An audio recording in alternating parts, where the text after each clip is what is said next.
Новата рунда преговори за решавање на спорот со името под покровителство на медијаторот Метју Нимиц току-што почна во Њујорк.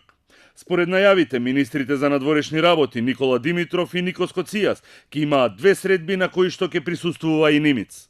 Во пресред на средбите Коцијас изјави дека очекува од македонската страна да покаже прагматизам и реализам за решение кое мора да има компромис и додаде дека ја очекува мудроста на медијаторот Нимиц.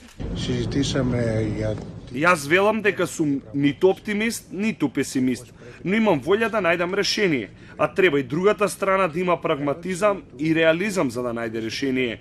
Решенија се решенијата со компромис.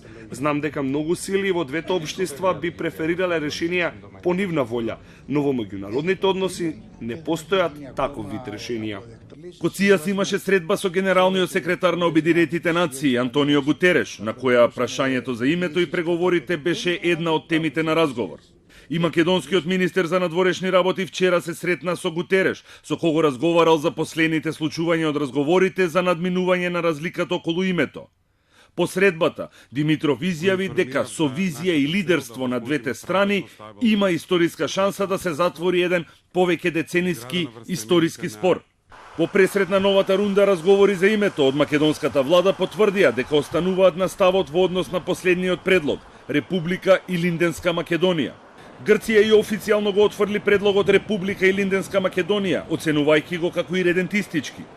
Премиерот Ципрас, одговорајќи на критиките на опозицијата, изјави дека Грција преговара врз база на 4 имиња кои се содржат во пакетот предлози од медијаторот Нимиц.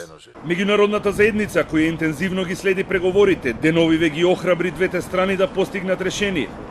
Вчера, заменик помошникот државен секретар на САД, Метју Палмер, имаше средба со премиерот Заев, на која ја повтори поддршката на САД кон Македонија и Грција околу наоѓање на решение.